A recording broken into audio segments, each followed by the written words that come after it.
तुम्हारे साथ का अनुभव बड़ा निराला है।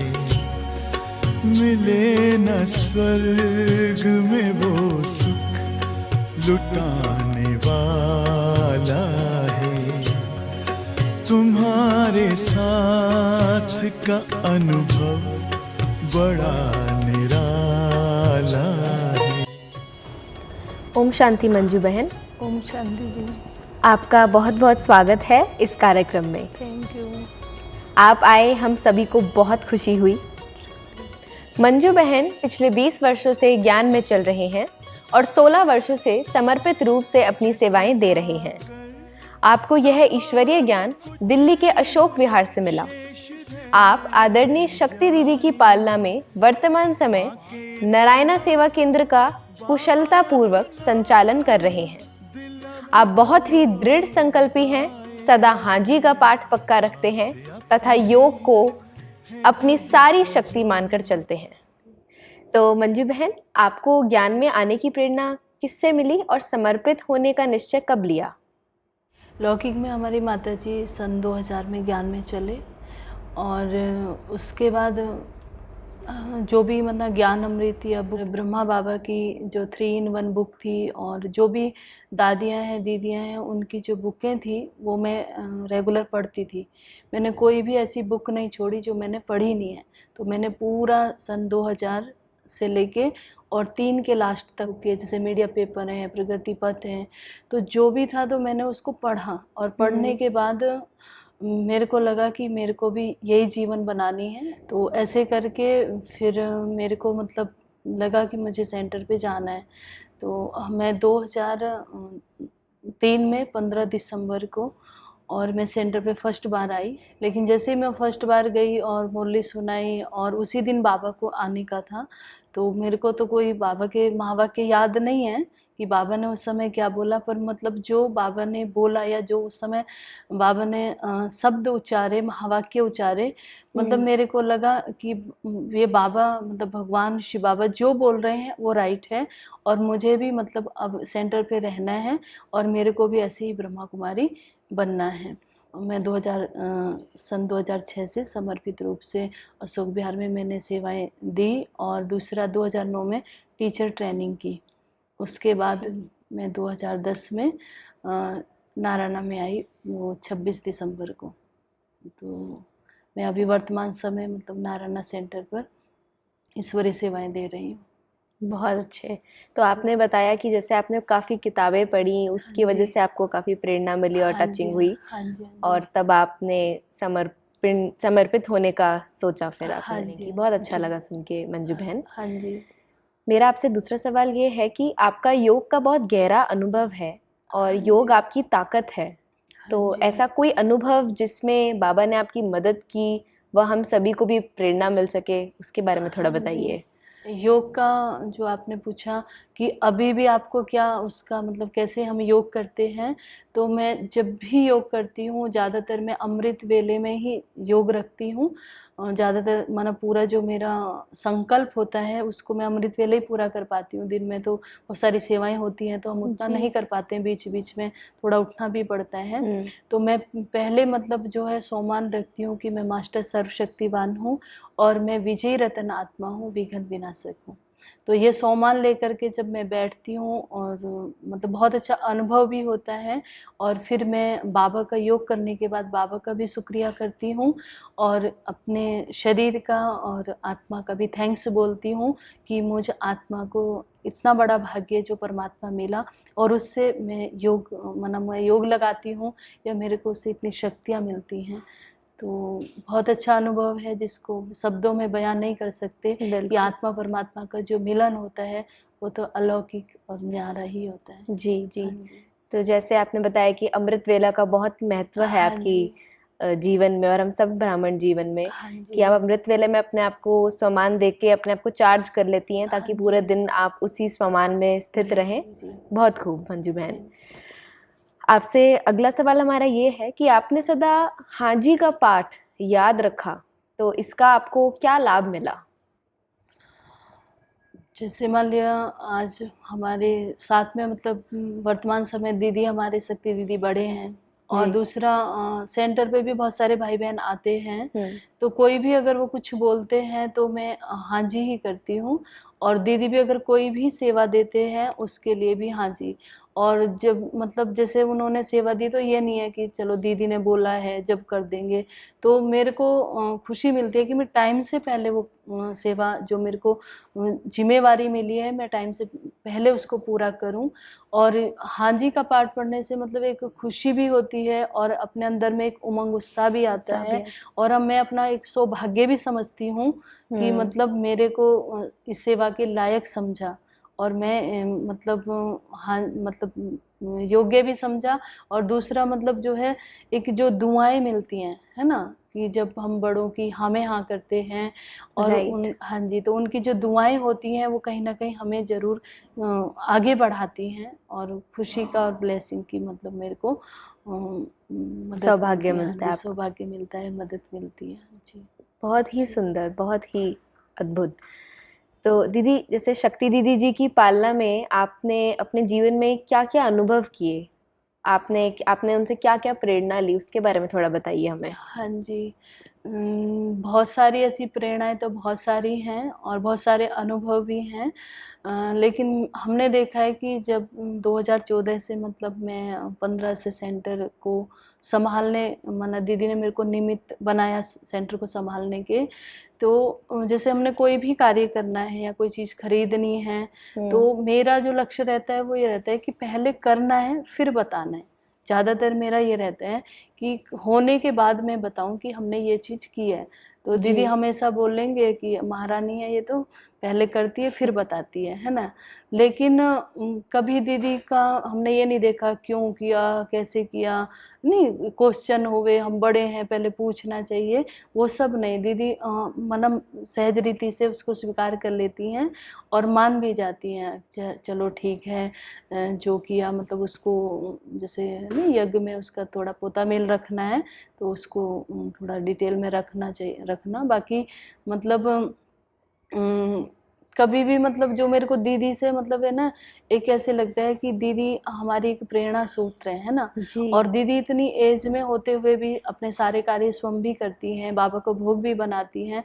तो हम मेरे को भी ये रहता है कि मुझे भी अंत समय तक किसी से मेरे को सेवा लेनी ना पड़े, और जो भी ईश्वरीय सेवा हो मैं सहज रीति से करूं। और दीदी का बहुत साथ है, अपनापन है, स्नेह है, कभी लगता नहीं है कि दीदी मतलब जैसे नहीं कई बहनों को थोड़ा लगता है कि बड़े हैं तो उनसे हम हिचकें या उनसे कुछ बात खुल करके ना कह सकें। लेकिन दीदी से हम कुछ भी बात होती है तो दीदी को बोलते हैं और दीदी सहज उसको स्वीकार कर लेती हैं।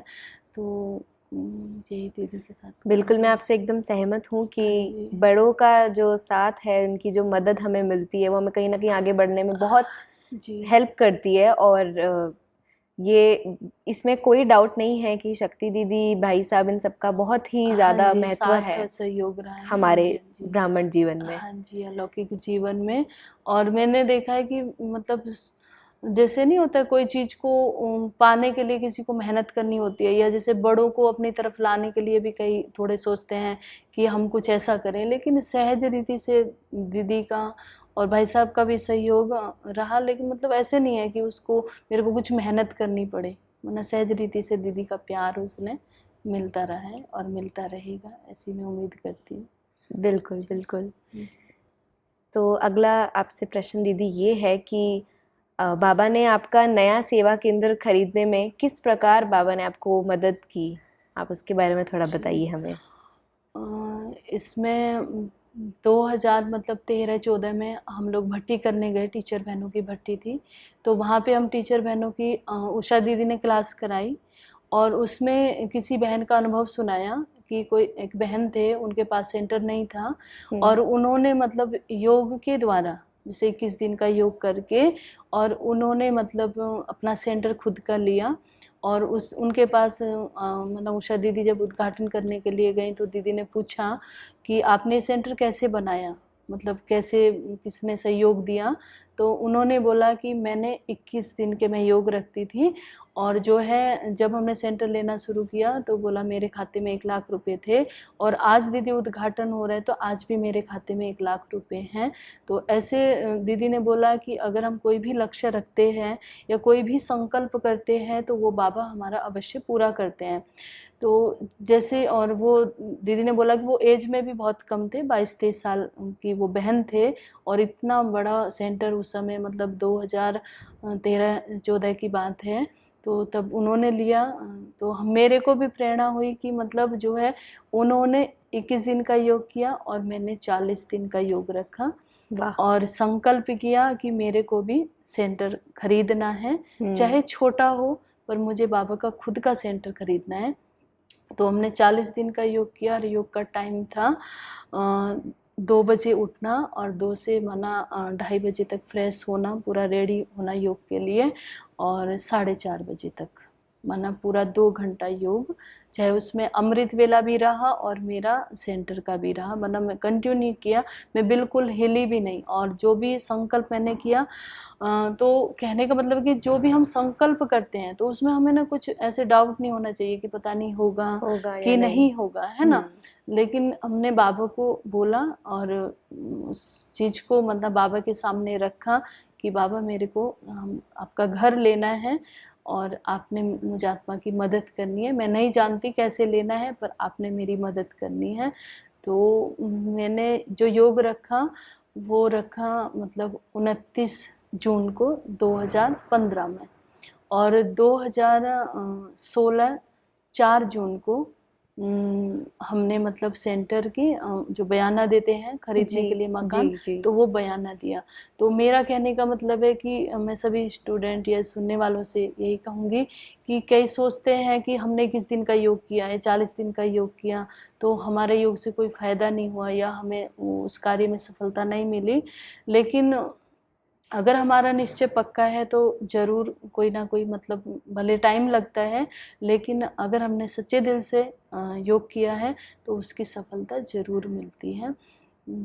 तो मेरे को मिली और मुझे बहुत खुशी है। तो 25 दिन पहले, साल होने से 25 दिन पहले हमने बयाना दे दिया। यूँ तो ढूंढने लग गए थे, बहुत 4-5-6 महीने पहले ही मकान देखना शुरू कर दिया था, लेकिन बयाना देने में थोड़ा समय लगा। हाँ जी, समय लगा। तो इससे हमें ये पता चल रहा है कि संकल्प और आपका निश्चय दोनों ही काफ़ी पावरफुल रहा और उसकी वजह से आप अपने संकल्प पे आपने विजय भी पाई। जी, क्योंकि और दूसरा ये भी है कि जैसे ना मैंने अपने अलौकिक जीवन में लौकिक में भी ऐसा कुछ परिस्थितियाँ या कुछ ऐसा नहीं देखा है ज़्यादा, लेकिन अलौकिक जीवन में मैंने देखा है कि मैंने जो भी संकल्प किया, जैसे ना मुझे सिर्फ संकल्प करने की देरी होती है और जैसे वो कार्य हुआ होता है। हमेशा ही कोई भी मैंने अभी तक अपने जीवन में, अलौकिक जीवन में जो भी कार्य किया या जो भी सोचा है, बस संकल्प किया है और वो पहले से पूरा हो जाता है। या तो मैं उसे बाबा की मदद कहूँ या मेरा, जैसे बाबा बोलते हैं ना, कई बच्चों का तकदीर होती है, कई बच्चों का भाग्य भी होता है और भगवान भी साथ होता है। तो उस वजह से मेरे को लगता है कि बस मुझे संकल्प करना होता है और वो मेरा ज़रूर पूरा हो जाता है। बहुत अच्छा दीदी, बहुत सुंदर, बहुत अच्छा लगा ये आपका अनुभव सुन के। बहुत ही टचिंग अनुभव है ये और काफ़ी इससे प्रेरणा मिलती है हमें। थैंक यू दीदी। तो जैसे कि दीदी हम देखते हैं कि हमारी सेवाएं जो है सेंटर पे, इतनी बहनें, इतनी सारी टीचर्स बहनों का संगठन रहता है, सब इतनी सेवाएं करती हैं। जैसे आपने देखा कि महिला दिवस के टाइम भी इतना सेवाओं का इतना उमंग उत्साह था। नारायणा सेंटर पे भी काफ़ी संगठन से लोग आते हैं, वहाँ 100 से भी ज़्यादा स्टूडेंट्स आते हैं। दीदी हम चाहेंगे कि आप अगर हमारी टीचर बहनों को बताएंगे कि आप अपनी सेवाओं को सुचारू रूप से चलाने के लिए क्या करती हैं। ओम शांति। आपने बहुत अच्छा क्वेश्चन पूछा कि कैसे हम ईश्वरीय सेवाओं को सुचारू रूप से रेगुलर रखते हैं, और उसमें मैं पहले जो है उस परमपिता परमात्मा निराकार, जिसको हम प्यार से श्री बाबा कहते हैं, तो उनकी मुझे बहुत बहुत मदद है और बाबा का साथ है। तो बाबा का मैं शुक्रिया करना चाहूँगी।